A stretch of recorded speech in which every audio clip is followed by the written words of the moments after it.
আসসালামু আলাইকুম। ভিডিও লেকচারে সকলকে জানাচ্ছি প্রীতি ও শুভেচ্ছা।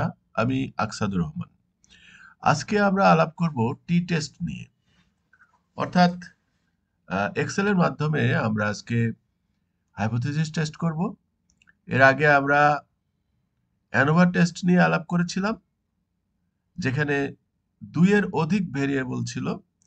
কিন্তু যদি দুটো ভেরিয়েবলের মধ্যে হাইপোথিসিস টেস্ট করা হয়, অর্থাৎ তাদের মিনের মধ্যে সিগনিফিক্যান্ট ডিফারেন্স আছে কিনা সেটা দেখা হয়, সেক্ষেত্রে আমরা সাধারণত জেড টেস্ট বা টি টেস্ট করে থাকি। তো তার মধ্যেও আবার যদি 30টা স্যাম্পলের সাইজ যদি 30-এর বেশি হয় তাহলে সাধারণত জেড টেস্ট করি, আর 30-এর কম হলে আমরা সাধারণত টি টেস্ট করি। তো আমাদের এখানে দুটো স্যাম্পল আছে। একটি হচ্ছে টিভি অ্যাডের অ্যামাউন্ট এবং হচ্ছে ডিজিটাল মার্কেটিং অ্যাডের অ্যামাউন্ট। তো এখন এই টিভি অ্যাড দেওয়ার পরে রেভিনিউ কত, ডিজিটাল মার্কেটিং এর অ্যাড দেওয়ার পরে রেভিনিউ কত, সেরকম অল্প কিছু ডেটা সম্বলিত দুটো স্যাম্পল আমাদের এখানে আছে। তাহলে এদের মিনের মধ্যে সিগনিফিক্যান্ট ডিফারেন্স আছে কিনা সেটা পরীক্ষা করাই হলো আমাদের টি টেস্টের কাজ। যেহেতু এটা দুটো স্যাম্পল দিলে সাধারণত টি টেস্ট করতে হয়। তো আমাদের হাইপোথিসিসটা কি হবে?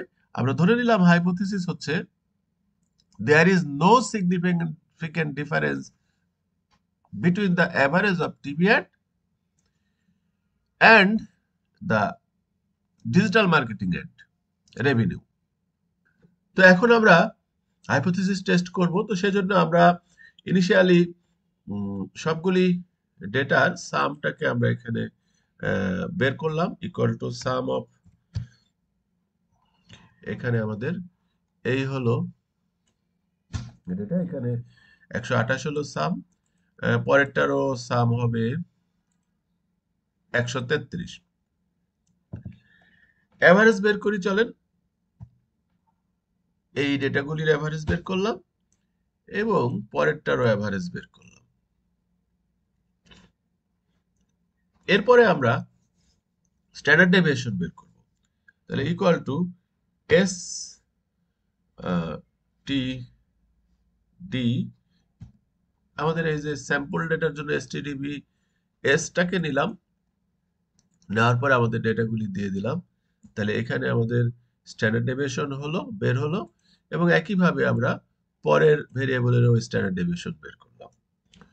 এই ভেরিয়েন্স এস এটা দেওয়ার পরে আমরা যদি ডেটাগুলিকে মার্ক করে দিই তাহলে এখানে বের হলো এবং পরের ডেটারও ভেরিয়েন্স বের হয়ে গেল। এটা এখানে আমাদের লক্ষণীয় যে আমাদের এভারেজের মধ্যে কিন্তু পার্থক্য খুব সামান্যই আছে, তবু আছে। এভারেজের মধ্যে দুটো দুটো ভেরিয়েবলের এভারেজের মধ্যে পার্থক্য আছে, কিন্তু এটা সিগনিফিক্যান্ট কিনা, পার্থক্যটা আসলে তাৎপর্যপূর্ণ কিনা, সেটাই আমাদের এখন টেস্ট করতে হবে। সাথে সাথে আমরা স্ট্যান্ডার্ড ডেভিয়েশন এবং ভেরিয়েন্সও বের করলাম, করে দেখলাম তাদের মধ্যেও কিন্তু ইকুয়াল না, ভেরিয়েন্সটার মধ্যেও পার্থক্য আছে। স্ট্যান্ডার্ড ডেভিয়েশন এবং ভেরিয়েন্সের মধ্যে সম্পর্ক আপনারা জানেন যে ভেরিয়েন্সকে যদি রুট করা যায় তাহলে স্ট্যান্ডার্ড ডেভিয়েশন পাওয়া যায়। তার মানে এই 23 পয়েন্ট সামথিং কে রুট করলে আমরা এই রেজাল্টটা পাবো। তো যাই হোক, আমরা এখন চলেন আমরা টি টেস্ট করব। সেজন্য আমাদের এখানে ডেটা নামক যে ট্যাব আছে এক্সেলে, তার মধ্যে আমাদের এই যে ডেটা অ্যানালাইসিস টুলস এটা এখানে আছে। সেই ডেটা অ্যানালাইসিস টুলসে আমরা ক্লিক করলে সেখান থেকে আমাদের এই টি টেস্ট সিলেক্ট করতে হবে এবং টি টেস্টের অনেকগুলি অপশন এখানে আছে। আমাদের নিতে হবে t test two sample unequal variance. যেহেতু এখানে ভেরিয়েন্সটা ইকুয়াল ছিল না তাই আনইকুয়াল ভেরিয়েন্স দিলাম, ওকে করলাম। এখন দুটো ভেরিয়েবল এখানে বলে দিতে হবে।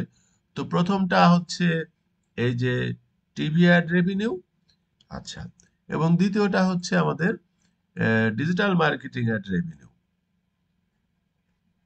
আচ্ছা, এবার বলছে যে লেভেল কি আছে? হ্যাঁ, আমরা লেভেল সহ সিলেক্ট করেছি, সো লেভেল আছে।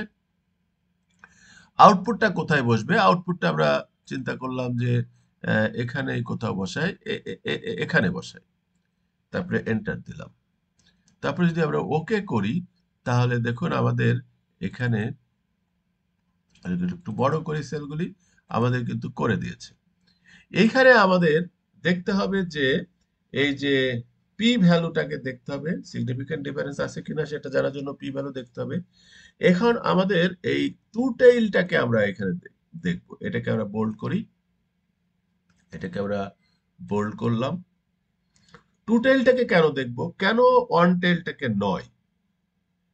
এটার কারণ হচ্ছে আমাদের হাইপোথিসিসটার উপর ডিপেন্ড করবে যে আমরা ওয়ান টেইলটাকে দেখবো নাকি টু টেইলটাকে দেখবো। যেহেতু আমাদের হাইপোথিসিস হচ্ছে there is no significant difference, তার মানে কি? তার মানে দুটোর মধ্যে কোনো পার্থক্য নাই। পার্থক্য তো দুই দিকেই হইতে পারে, এমন হইতে পারে একটা আরেকটার থেকে বড় অথবা একটা আরেকটার থেকে ছোট। তো বড় না যেমন আমাকে টেস্ট করতে হবে, ছোট না তেমন আমাকে টেস্ট করতে হবে, অর্থাৎ দুই দিকেই টেস্ট করতে হবে।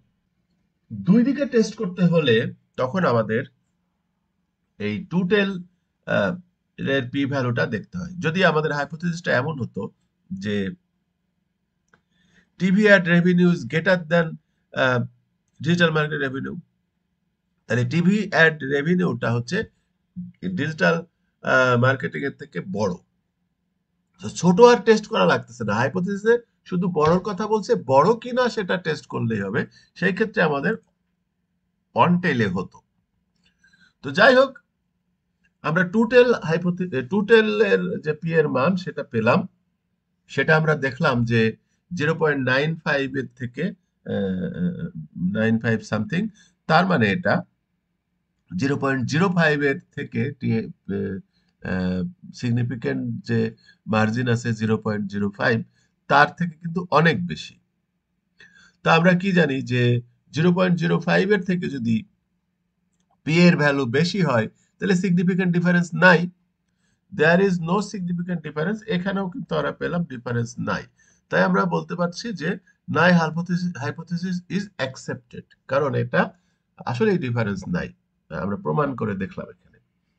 তো যাই হোক, এইভাবে আমরা টি টেস্টের মাধ্যমে টু স্যাম্পলকে আমরা সিগনিফিকেন্ট কি সিগনিফিকেন্ট না সেটা টেস্ট করতে পারি। পেয়ার টি টেস্টের ক্ষেত্রে হচ্ছে যে সাবজেক্ট ফিক্সড থাকবে। কিরকম? ধরুন এখানে দুটো কিন্তু দুই জিনিস, একটা টিভি অ্যাড, একটা হলো ডিজিটাল মার্কেটিং অ্যাড, কিন্তু পেয়ার টেস্টের ক্ষেত্রে দুটো দুই জিনিস না।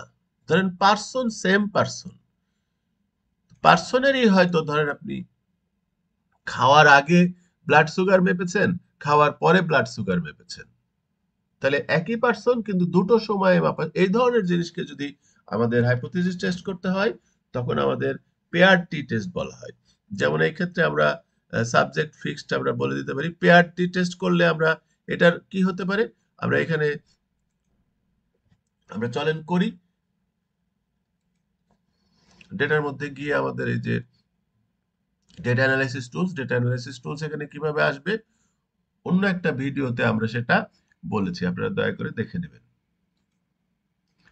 এখানে আমাদের টি টেস্টের এই যে পেয়ার টু স্যাম্পলকে এখন আমাদের সিলেক্ট করতে হবে। ওকে করলাম। ভেরিয়েবল 1 হচ্ছে এটা এবং ভেরিয়েবল 2 হচ্ছে এটা। লেভেল আছে, আউটপুট আমাদের কোথায় আছে? আউটপুট আমরা ধরেন এখানে করতে চাই। ওকে দিলে আমাদের এখানে আউটপুটটা পেয়ে গেল। তো এখানেও আমাদের হাইপোথিসিস যদি এমন থাকতো যে নো ডিফারেন্স, তো কোনো ডিফারেন্স নাই, আসলে কি ডিফারেন্স আছে কি নাই সেটা আমরা এখন এই টু টেল দিয়ে বুঝবো। তো এখানেও কিন্তু দেখেন 0.05 এর থেকে অনেক বেশি। তো 0.05 এর থেকে বেশি হলে কি, যে সিগনিফিকেন্ট ডিফারেন্স আসলে নাই। তো এখানেও আমরা সিগনিফিকেন্ট ডিফারেন্স পেলাম না। তো আমরা এতক্ষণ টি টেস্টের মাধ্যমে এক্সেল ব্যবহার করে কি করে দুটো ভেরিয়েবলের মধ্যে মিনের মধ্যে সিগনিফিক্যান্ট ডিফারেন্স আছে কি না নাই সেটা বের করতে হয় আমরা দেখলাম। এবং আপনারা কমেন্ট আপনাদের মতো করে লিখে নেবেন। এর আগে আমরা অ্যানোভা টেস্টে কমেন্টগুলি খুব সুন্দর, অ্যানোভা টেস্টের যে ভিডিওটি আছে সেখানে কমেন্টগুলি খুব সুন্দর করে লিখেছিলাম। তো আশা করি আপনারা টি টেস্ট সম্পর্কে বুঝতে পারলেন। আমরা এরপরে কোনো একদিন জেড টেস্ট নিয়ে আরেকটা ভিডিও বানাবো ইনশাল্লাহ। তো আজ এ পর্যন্তই। ভালো থাকবেন সকলে।